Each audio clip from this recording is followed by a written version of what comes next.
irmãs, boa noite, meus irmãos. A gente podia fazer uma combinação aqui, né?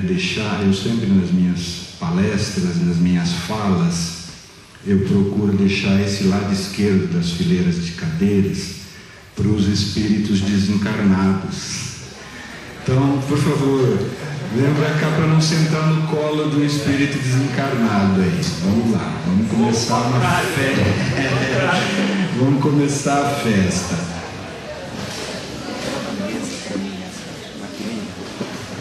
Né? Como é evangélica a nossa fala hoje, vamos trabalhar assim então.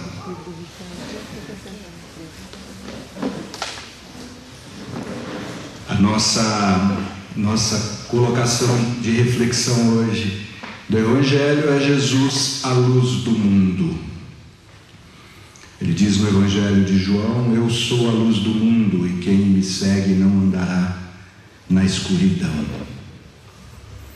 Mas é fundamental para nós também lembrarmos que Jesus, no Evangelho de Mateus, no famoso Sermão da Montanha, ele, prestigiando a cada uma das suas ovelhas, nos lembra do nosso valor e da nossa responsabilidade perante a nossa própria condução de vida e a orientação, o exemplo que nós podemos ser para aqueles que nos acompanham neste mundo.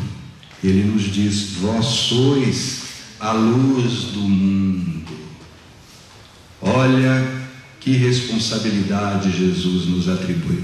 Eu não falei com vocês da direita, mas vale a mesma receita. Tá? Se sentirem confortáveis, podem sentar-se aqui no meio, né? Aí a gente fica irmanados aqui numa mesma congregação. Não que quem não esteja em casa, nós estamos transmitindo aqui a nossa fala diretamente de Três Lagoas, da Casa de Fraternidade José Xavier, em Três Lagoas, Mato Grosso do Sul. E é uma honra estar aqui entre os irmãos e as irmãs deste lugar. É a primeira vez que eu venho aqui com esse tipo de incumbência, e é uma grata bênção para mim estar com vocês todos. Agradecer ao irmão Flávio que me convidou, me deu esse presente, este coro maravilhoso que entoou melodias que é muito difícil para nós, e eu confesso aqui a minha ignorância musical, apesar de pretenso cantor e compositor, eu nunca tinha ouvido nenhuma dessas músicas, e é raro nós ouvirmos uma música pela primeira vez e sermos tocados tão profundamente quanto eu fui por este coro maravilhoso, abençoado. Minha gratidão, irmã. Nós nos vimos de tarde aqui, né? Muito obrigado pelas irmãs e os irmãos do coral. Isso foi realmente uma bênção para nós.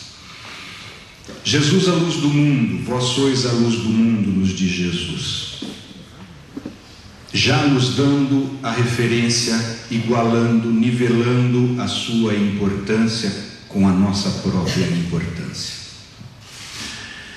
Eu, durante muito tempo, eu sou, desde a minha formação cristã pelos meus pais católicos, eu não sou de berço espírita, meus pais eram do coral da igreja, eu toquei e cantei na missa até os 32 anos, ontem. Eu sou apaixonado por Jesus já desde a orientação que os meus pais me deram. E neste sentido, eu sempre tive uma dificuldade de enxergar determinadas falas que Jesus profere para nós, por exemplo, essa: vós sois a luz do mundo, no Sermão da Montanha. Logo, imediatamente no mesmo local, no mesmo sermão: vós sois o sal da terra. Não adianta, quem é de culinária, quem é da cozinha, sabe que por mais tempero que nós coloquemos no alimento, se faltar o sal, não vai destacar os outros temperos, né? E o alimento vai ficar insosso. Quando Jesus nos diz: vós sois o sal da terra, se faltar o sal, com que temperaremos a vida cristã? Olha o prestígio que o Divino Mestre dá para nós. Eu peço licença para abrir a minha explanação, a minha reflexão a respeito desta fala de Jesus, dessa responsabilidade, com a música que eu compus. Eu me dei o privilégio reencarnatório, o prazer reencarnatório de compor um disco sobre as minhas reflexões e de dedicação integral a Jesus.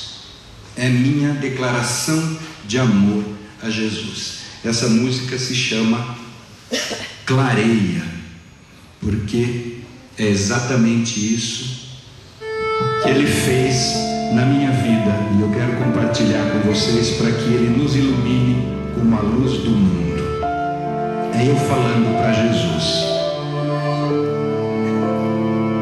não sei viver sem teu abrigo, não sei viver sem te buscar. A minha mão sente o vazio, não te querer, não te adorar, para sentir o que eu vivo. Não é preciso procurar fora de mim, noutro lugar, no teu amor vou me encontrar. Este mundo é duro, sino sem soar, vida que é vazia, noite sem luar. Vem me socorrer, vem me carregar, e aos meus passos me ensina a andar. Abençoai-nos, Senhor, tu que nos prometeste ser a luz do mundo para nós, que não andaríamos mais em trevas, seguindo os teus passos. Abençoai os nossos esforços para que, com boa vontade, iluminemos o nosso próprio agir com teu amor incondicional.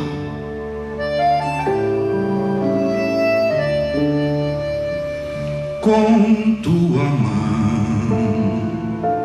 me conduzindo, posso seguir sem vacilar. Leva, Senhor, da minha vida a ilusão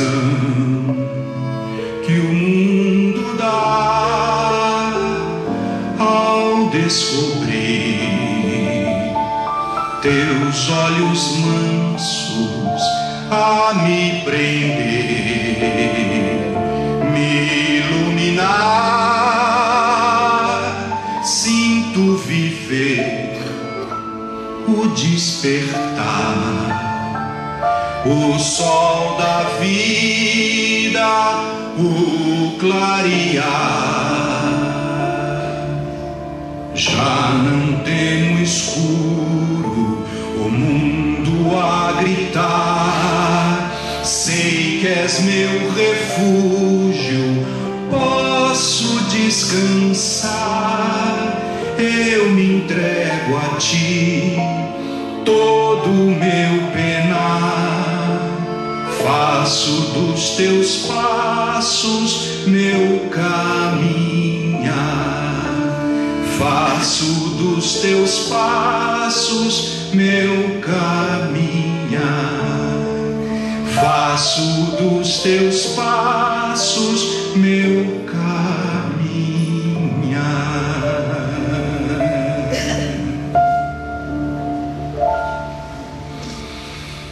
Tudo isso que eu coloco nessa letra é o estado ideal, ainda não alcançado por mim, perante o Divino Mestre.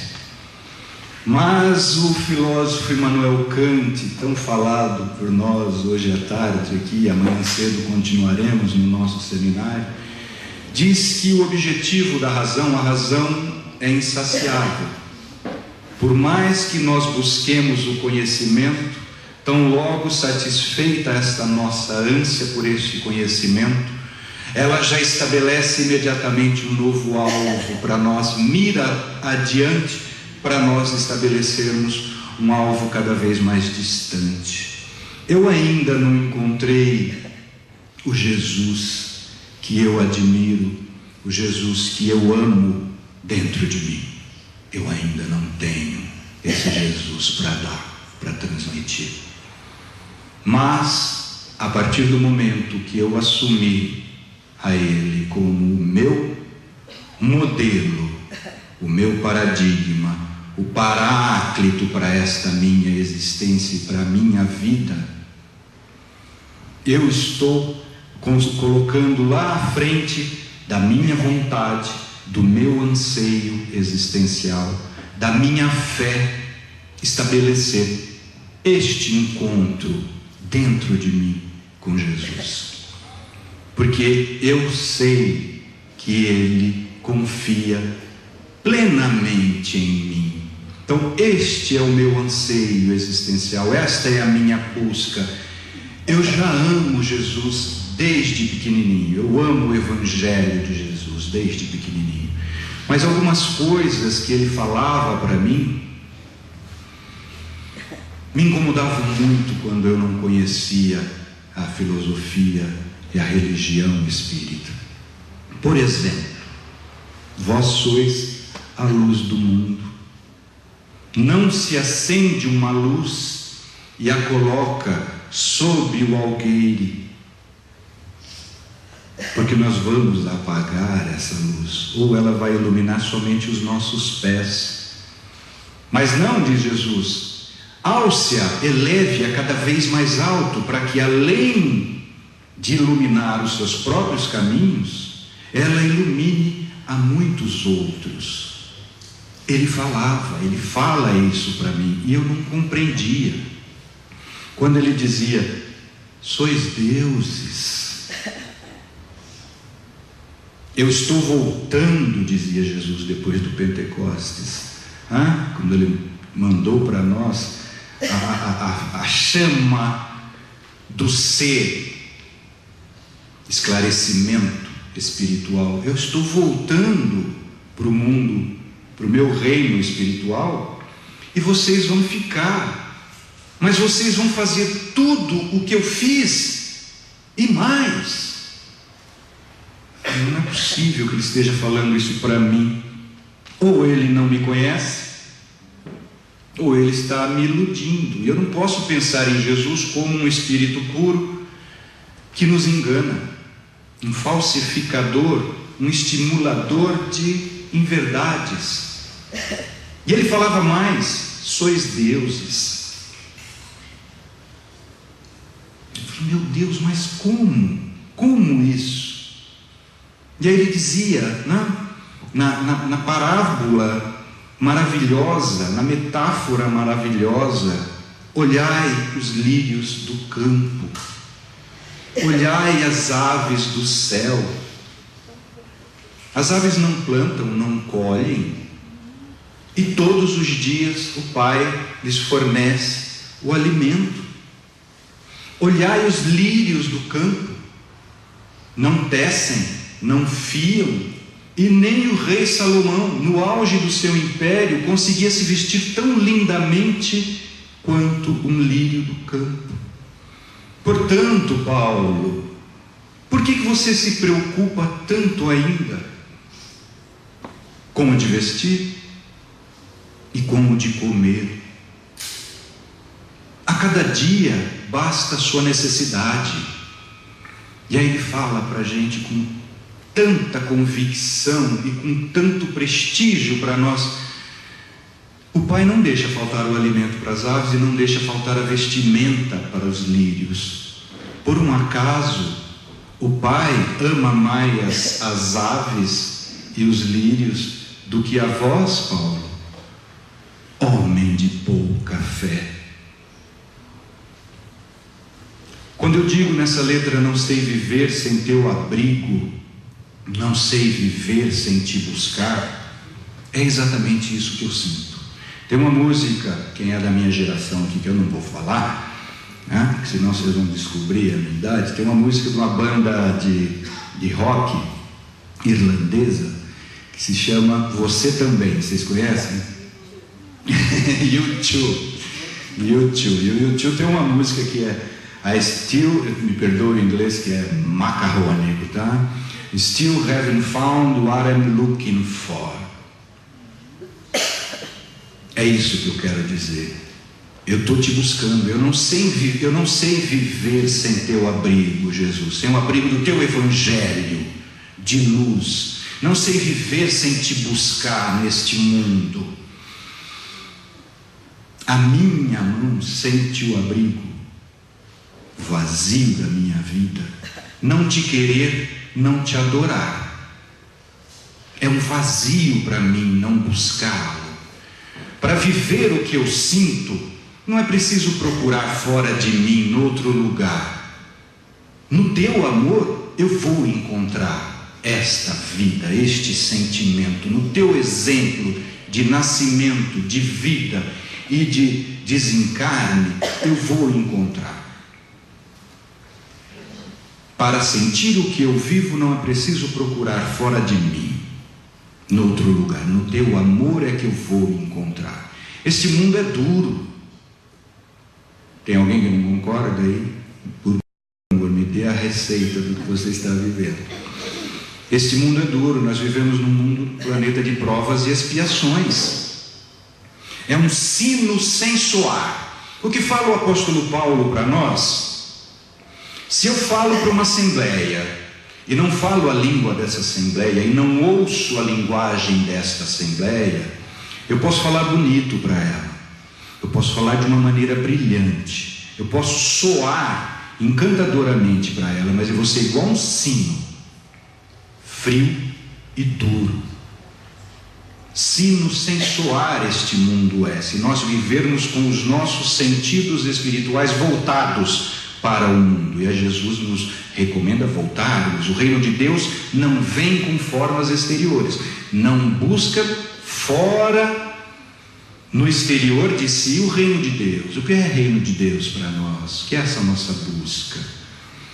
Vida que é vazia este mundo, noite sem luar. E aí eu suplico, vem Jesus me socorrer, vem me carregar, guia os meus passos e me ensina a andar.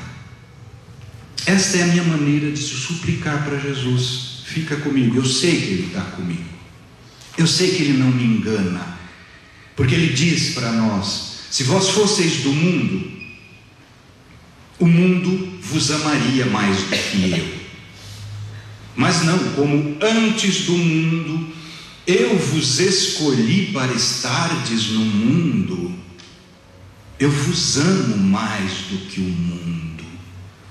Não é isso que a gente ouve? Jesus é o governador do mundo. Não é isso que Ele fala? Das ovelhas confiadas a mim pelo Pai, nenhuma se perderá. Quando Ele atesta que antes de virmos para o mundo, Ele nos escolheu para virmos ao mundo, por isso que Ele nos ama mais do que o mundo, não é para a gente confiar. Por que é que a gente titubeia ainda tanto? Por que é que a gente ainda vacila tanto? Com tua mão me conduzindo, eu continuo falando, posso seguir sem vacilar. Leva, Senhor, da minha vida a ilusão que o mundo dá. Este é o grande segredo da gente bem viver. Voltar os nossos olhos para dentro de nós mesmos. Se o reino de Deus não vem com formas exteriores, é com forma interior que Ele vem. E esta forma interior nós não vamos encontrar ali, é dentro de cada um de nós.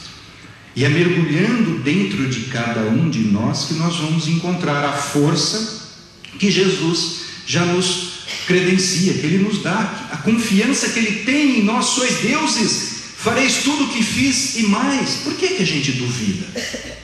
Por que nós temos ainda tantas desconfianças das nossas capacidades de vencermos as nossas dores? Por que a gente padece ainda tanta depressão no mundo? Por que a gente padece ainda tanta tristeza, tanta dor no mundo? Porque a gente de fato ainda tem dúvidas em relação às nossas próprias capacidades, quando Jesus não tem dúvida nenhuma em relação às nossas potencialidades de autorrealização, de autoconscientização, de autoafirmação espiritual, para que nós possamos desenvolver autoconfiança em nossas próprias capacidades, como deuses capazes de realizar a autolibertação, como Jesus nos recomenda e exemplificou para nós. Não contente em falar tudo isso para nós, Ele nos deu o exemplo de como nascer humildemente, de como viver, trabalhar, martelando os dedos na carpintaria do Zé. Quando já aos 12 anos ensinava os doutores da lei, hoje a gente tem ouvido muito falar dos doutores da lei aqui, né, nos nossos sumos tribunais, né? A gente tem ouvido muito. Imagina Jesus com 12 anos dando aula para esse povo. Para que ele ia trabalhar na carpintaria do Zé, se não fosse para nos exemplificar modelo de humildade? E ele, que era essa sumidade espiritual, intelectual, cultural, amorosa, que podia escolher qualquer forma de desencarne, de voltar para o reino do seu Pai, do nosso Pai. Que forma que ele escolheu? A mais abjeta forma de desencarne, a mais humilhante forma de desencarne, que era a crucifixão. Eu, minha família de formação católica, meus irmãos católicos e protestantes, achamos que o sacrifício, a execração pública de Jesus pelo Império Romano e pelos sacerdotes, autoridades judaicas na crucificação, o martírio da cruz foi demais, né? A gente é muito sentido com relação a isso. O Império Romano, num dia só na Via Ápia, crucificou mais de 30 mil pessoas. Então não é a crucificação em si que Jesus nos salva, nos liberta pelo seu exemplo. É pela forma como ele encarou isso. Porque no mundo tereis tribulações, ele fala para nós, mas tem de bom ânimo, porque eu venci o mundo. Este exemplo de Jesus, de nascer, viver e voltar para o mundo espiritual, é fundamental para nós. Por isso é que eu entrego a minha mão. Ele diz: aquele que não se transformar em uma criancinha não vai ver o reino dos céus. Não fala? O que faz uma criancinha com o pai e a mãe quando vai atravessar a rua, quando vê um cachorro, quando sente o medo? Dá a mão. É essa humildade, é esta confiança, é esta fé das criancinhas nos seus pais, tutores, curadores, os seus responsáveis, que Jesus recomenda para nós assumirmos perante o Pai. Com tua mão me conduzindo, posso seguir sem vacilar. Leva, Senhor, da minha vida a ilusão que o mundo dá. Se vós fosseis do mundo, o mundo vos amaria mais do que eu. Mas não, como antes do mundo eu vos escolhi para o mundo, eu vos amo mais do que o mundo. Mas para a gente experimentar esse amor, nós temos que abrir mão da ilusão do mundo e irmos com Jesus. Ao descobrir teus olhos mansos a me prender, meu jugo é leve, não é? Meu fardo é leve, o meu jugo é suave. Por que que a gente tem tanto medo dessa entrega? Por quê? Porque não temos fé do tamanho de um grão de mostarda, como ele falou para os apóstolos. Com tua mão me conduzindo, posso seguir sem vacilar. E aí entrega. Leva, Senhor, da minha vida a ilusão que o mundo dá. Ao descobrir teus olhos mansos a me prender, neste jugo suave, manso, me iluminar, sinto-o viver. Aí sim eu acordo para a vida, sinto-o viver, o despertar, o sol da vida, o clarear. E aí os nossos passos, nós vamos ter pedras. O Espiritismo é o Consolador prometido, mas o Espiritismo não nos priva do aprendizado com as quedas. Faz parte de vivermos num mundo de provas e expiações. Mas o Espiritismo nos dá condições de levantarmos muito mais rapidamente. Já não temos escuro, eu digo, o mundo a gritar, tentando nos desviar do nosso caminho para a verdade, para a vida. Sei que és meu refúgio, posso descansar. O abrigo do amor de Jesus, que cobre a multidão dos nossos equívocos. Eu me entrego a ti, Senhor. Todo e junto com a minha entrega de todo o meu penar, de toda a minha dor. E aí é o objetivo mais adiante que eu não alcancei ainda, mas é a minha meta de vida. Eu me entrego a ti, entrego todo o meu penar, faço dos teus passos o meu próprio caminhar. Não é fácil num mundo como hoje. O escritor Fyodor Dostoiévski escreveu um livro chamado O Idiota, um romance. E o idiota, naquele romance, é um protótipo do ideal do cristão, que procura seguir Jesus estando no mundo. E aí, aos olhos de todos e do mundo, ele é um idiota. O que nós estamos fazendo dos ensinamentos de Jesus? O que nós estamos fazendo desta oportunidade de vida reencarnados? Nós estamos vivendo para Jesus verdadeiramente? Ou estamos ainda titubeando muito mais e vivendo mais para o mundo? Essa é a pergunta que a gente tem que se fazer todos os dias. É a pergunta que, como eu falei hoje à tarde, o apóstolo Paulo já se fazia. O Paulo, verdadeiro, não fake aqui. Esse perfil meu de Paulo é fake ainda, não se iludam comigo não, eu sou Saulo. Eu falo isso todas as aulas, todas as palestras, para não se iludirem comigo.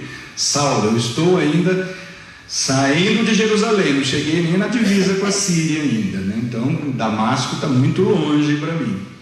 Mas eu já tenho uma meta, é fazer dos passos de Jesus o meu caminhar existencial. E aí eu vou colocar a segunda música dessa nossa fala aqui, que se chama O Jardim.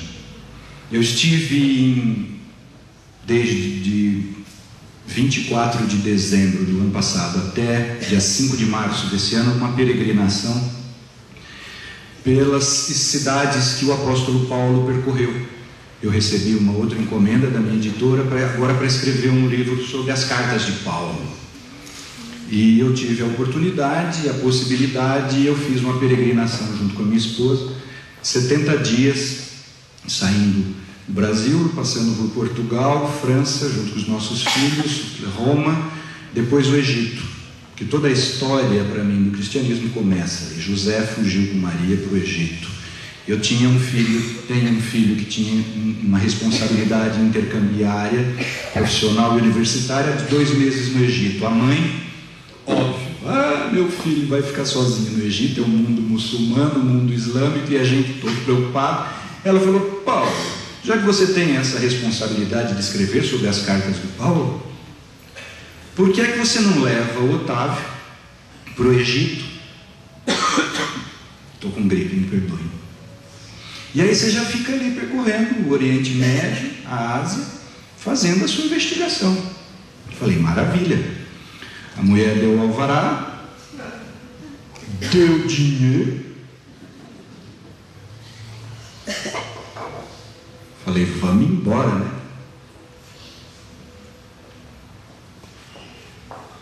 E para minha felicidade eu convenci a ir comigo. Então eu fiz, saímos do Egito e aí fomos para a Grécia. Grécia, fizemos Corinto, Tessalônica, Filipos, as cidades que Paulo passou por ali. Turquia, todo o interior da Turquia, das cartas de Paulo.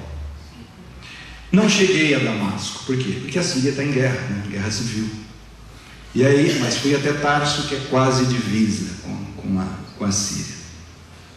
E fui atrás do Paulo, mas do Paulo que pode ser aplicável na minha vida hoje, que é isso que interessa para nós. É isso que um apóstolo do Cristo, de 2000 anos atrás, tem para nos ensinar hoje. E como eu disse hoje à tarde, o Paulo já se lamentava. Porque é que eu sei que eu sou um espírito, eu não ando como espírito, eu não vivo como espírito. E a pergunta que eu deixo para nós é, nós que já estudamos o espiritismo e já sabemos, ou pelo menos estamos tentando, como é o meu caso, me convencer de que sou um espírito reencarnado, a pergunta fica muito mais séria ainda. Porque é que eu sei que eu sou um espírito reencarnado, eu não ando como um espírito reencarnado, eu não vivo como um espírito reencarnado, eu atendo ainda muito mais aos 5 sentidos que são voltados para o exterior do que o sentido espiritual e para os verdadeiros valores de um espírito reencarnado. Então essa é a minha angústia. Durante muito tempo nesta minha existência, eu enfrentei um quadro remitente, reincidente. Cada 2 em 2 anos eu caía numa depressão absurda. Era assim, parecia reloginho marcado. Deu 2 anos, eu caía no fundo do poço. Uma crise existencial monstra, como todo mundo que enfrenta a depressão sabe. Não tem o que te levanta, o que te consola. Graças a Deus eu tenho a formação cristã que os meus pais me deram. Então nunca passou na minha cabeça o suicídio. Senão a fuga seria um pensamento justificável. Não é natural, é antinatural e tanto mais respeitável quanto doloroso, que para suprimir uma lei natural de preservação, que é uma lei de Deus, a autopreservação, para suprimir esse instinto de preservação, a dor tem que ser muito grande. Até o dia que eu descobri a influência do mundo espiritual em mim, que o meu estado depressivo não era só meu, eu simplesmente vivia também a dor de irmãos tão doentes quanto eu, ou mais do meu lado, que o Espiritismo nos mostra na pergunta 459, e hoje, como a gente expôs no seminário, na 471 do Livro dos Espíritos. A causa dos estados depressivos não é outra senão o contato que a gente tem inconscientemente com os espíritos doentios ao nosso lado. É isso que nos fala Kardec, na 471 do Livro dos Espíritos. E no momento em que eu estava vivendo a última das grandes depressões, movido pela perda de um irmão muito querido, meu pai profissional, e principalmente sonhando com ele 4 vezes por semana, além de você perder um amigo mesmo, irmão, muito querido, você sonhar com ele 4 vezes por semana é uma tortura. E aí eu entrei na última depressão grande. E quando eu estava o ano passado compondo esse disco, eu me lembrei desse episódio.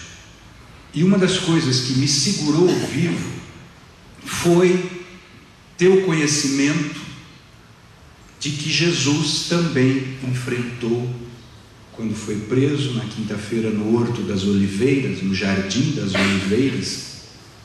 Enfrentou solitude. Eu estava enfrentando solidão. Jesus não enfrentou solidão, ele enfrentou solitude. Por quê? Porque apesar de ele chamar os 3 mais chegados dele, venha orar comigo, venha orar comigo, eu vou precisar. Pedro, Tiago e João, né? João, um adolescente de 16 anos então. E nós somos representados nesses 3 discípulos de Jesus. E Jesus, quando chama-nos, vós sois a luz do mundo, vem comigo iluminar o mundo, vós sois o sal da terra, vem comigo dar sabor à existência na terra. O que a gente faz igual os 3? A gente dorme. A gente dorme, né? E aí Jesus chega e nos, como falou para os amigos, pô gente, eu pedi para vocês orarem comigo, nós estamos aqui no Facebook ao vivo, estamos no Facebook ao vivo, está tendo manifestações então, porque o som está saindo, eu não sei se o som está saindo, né? Nós estamos aqui no Facebook e tenho certeza que tem um monte de amigos meus aí que já deram um joinha para mim aí na transmissão, tem? Então nós 3 lá no Horto das Oliveiras, nós todos lá no Horto das Oliveiras, quando Jesus falou para nós assim, orem comigo por esses nossos irmãos que estão sofrendo, orem comigo pela injustiça no mundo. O que a gente faz? Beleza, Jesus, dá um joinha, tamo junto, não é isso que a gente faz? E aí ele chega e encontra a gente dormindo novamente. E aí eu pensava nisso, meu Deus, por que é que a gente não consegue? E aí por que é que Jesus, isso me incomodou a minha vida de cristão até o ano retrasado, quando eu tive, por que é que Jesus chorou e suou sangue? Não dá pena, a gente não fica incomodado com isso? Principalmente agora nós que sabemos que Jesus é um espírito já naquela época puro, um espírito que reconstituía enervações, músculos atrofiados, articulações enrijecidas no aleijado, no necessitado especial. Lá, pega a tua cama e anda. Um espírito puro, cientista absoluto, dominador da matéria ao ponto de criar com a saliva e o barro globo ocular, nervo óptico, retina, todos os componentes do órgão visual num cego de nascença, córtex visual. Não foi isso que ele fez com o cego? Tinha medo de cravo, coroa de espinho. Foi por isso que ele chorou e suou sangue e pediu ao Pai para livrá-lo do cálice de amargura que ele ia enfrentar. Dá para a gente pensar que era por isso? Por que então ele chorou e pediu ao Pai, ó Pai, se for possível, afasta de mim esse cálice, mas seja feita e não a minha, a sua, vossa vontade, e não a minha. E aí ele chorou e suou sangue. Eu fiquei nesse martírio até muito tempo, durante muito tempo de toda a minha vida de cristão, até que eu descobri na obra Boa Nova do espírito Humberto de Campos, psicografada pelo nosso saudoso e divinizado por si mesmo pelas suas obras Chico Xavier, um capítulo da obra Boa Nova em que Jesus, vendo o espírito João, um menino, um de nós que dormiu, João, um menino, não se perdoava depois que Jesus voltou para o mundo espiritual. Por quê? Porque ele raciocinava consigo e lamentava de si para consigo mesmo. Ele nunca pediu nada para mim. E chorava, dia e noite. A única coisa que ele pediu para mim, eu fui incapaz de dar. Ele tinha acabado de ensinar para nós, lá no monte, às margens do lago de Genezaré, do lago da Galiléia, na cidade de Cafarnaum, que ele escolheu para viver. Ele tinha ensinado a oração sublime do Pai Nosso. Eu não consegui dar um Pai Nosso para ele. E chorava, inconsolável, refletindo o verme roedor que vai dentro de nós quando a gente não se perdoa por uma falta, já sabendo que é uma falta, pelo exemplo de Jesus, o remorso. E aí Jesus, apiedado do jovem discípulo, aparece em espírito para ele e fala: João, por que se consome assim em tanta tristeza e dor? E aí, o que acontece com a gente quando a pessoa que a gente ofendeu chega para a gente como se nada tivesse acontecido? Não dói mais ainda? Aí João se debulhou em chorar. Aí não teve jeito, aí ele caiu mesmo. O pranto foi de choro e ranger de dentes ainda encarnado. E Jesus fala: não, João, para. Eu enfrentei solitude. Vocês não me deixaram na solidão. Eu sou o Divino Mestre, o caminho para a verdade e para a vida. Aquilo que eu roguei ao Pai, livrar-me desse cálice amargo, chorei e suei sangue, não foi por medo da crucifixão, foi porque eu sabia do remorso que vocês iam ficar, e eu os amo. Eu sabia que a humanidade ia levar 2000 anos e ainda não ia entender nada. Eu sabia dos equívocos, dos erros de alvo da humanidade em meu nome, ou seja, errar o alvo, segundo a origem da palavra grega, é pecar. Por isso que eu falei, o amor cobre a multidão dos pecados, o amor cobre a multidão dos nossos equívocos, João. Aquele meu estado lá de solitude no horto, no Jardim das Oliveiras, foi mais uma lição para você, João.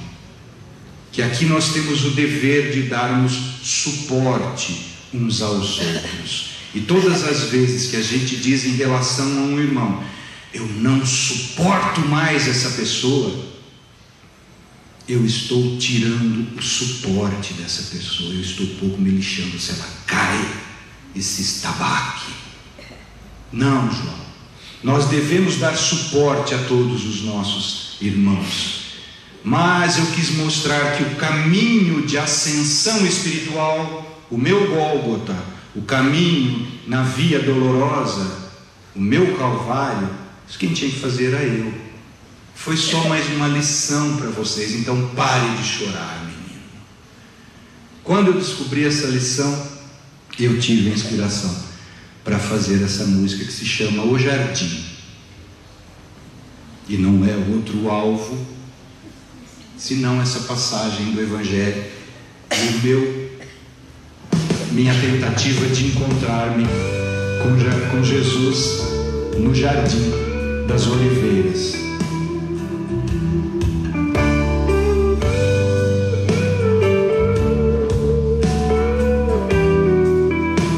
Abençoa, Senhor, essa nossa busca corajosa para reconhecermos que o Teu amor por nós é verdadeiro, é fiel, porque vem do Pai.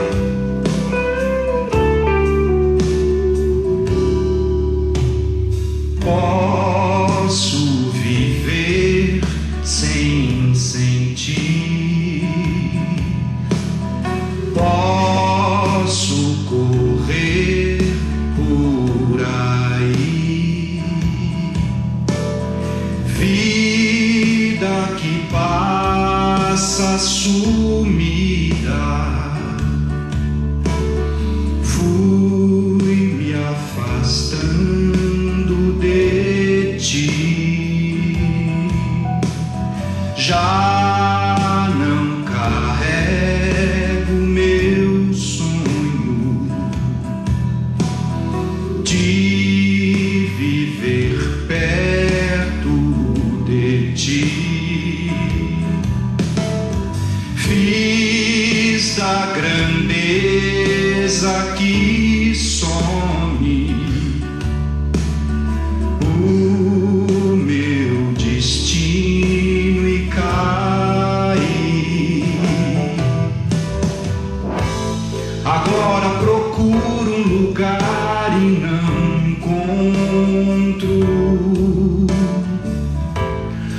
aonde eu pudesse me ver sem mentir,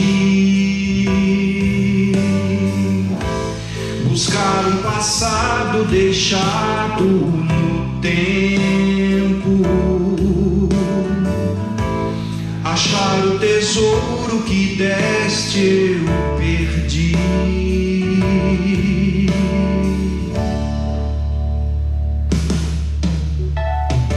Eu quero ver, não consigo. O que fazer pra sorrir? Busco um presente mais vivo, mas é difícil sair. Ouço dizer o teu nome, diz que é pra eu reagir. Solto os meus passos e sigo. Fui te encontrar num jardim. Agora procuro um lugar e não encontro, aonde eu pudesse me ver sem mentir, buscar um passado deixado no tempo, achar o tesouro que deste eu perdi. O tesouro que eu tinha ganho de Jesus através dos meus pais era o Evangelho. E não foi sem motivos que eu caí na depressão quase fatal, porque eu tinha crescido no mundo, vivido, ganho o mundo, as honras do mundo, e perdido esse tesouro que é o Evangelho de Jesus. Aí eu caí. Mas aí, quando eu me lembrei que Jesus também sofria, pegou a sua cruz e seguiu, eu descobri o caminho para a verdade. Agora minha vida tem outro sentido. Ao outro que sonha eu posso servir, olhar tua face naquele sofrido, que é o tesouro de Deus para mim. Esse tesouro do Evangelho nos faz descobrir a salvação, a caridade e toda oportunidade de serviço àquele que está iludido ainda com as coisas do mundo e por isso que cai. É apresentar-lhe o Evangelho já esclarecido pela luz do mundo que Jesus é para nós, já esclarecido pelas virtudes do céu que descem através do Evangelho segundo o Espiritismo, que são os Espíritos do Senhor, para nos mostrar que fora da caridade não há salvação, e que a prática, a busca pela prática da verdadeira caridade é o reforço que nós precisamos. Eu não estou aqui hoje, minhas irmãs, meus irmãos, porque eu vim praticar caridade, absolutamente. Eu estou aqui porque isso é remédio para mim. O Evangelho de Jesus é remédio para mim. Não sou digno ainda, como diz o verdadeiro Paulo, não eu o fake. Não sou digno ainda de ser chamado apóstolo.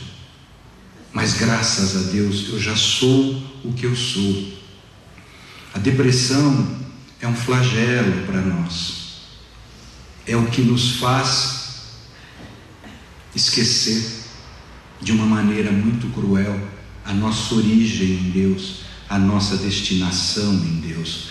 A gente escuta dizer do próprio João que depois se redimiu divinamente se tornou o apóstolo, já era o apóstolo mais amado por Jesus, né? Ele mesmo fala no seu evangelho, conseguiu se redimir e mostrar para nós que o amor cobre todas as nossas deficiências, mas sal da terra como nós somos, como Jesus diz, luz do mundo como nós somos, temos que reconhecer, né, irmã, que Ele é a luz do mundo, a luz para a nossa vida.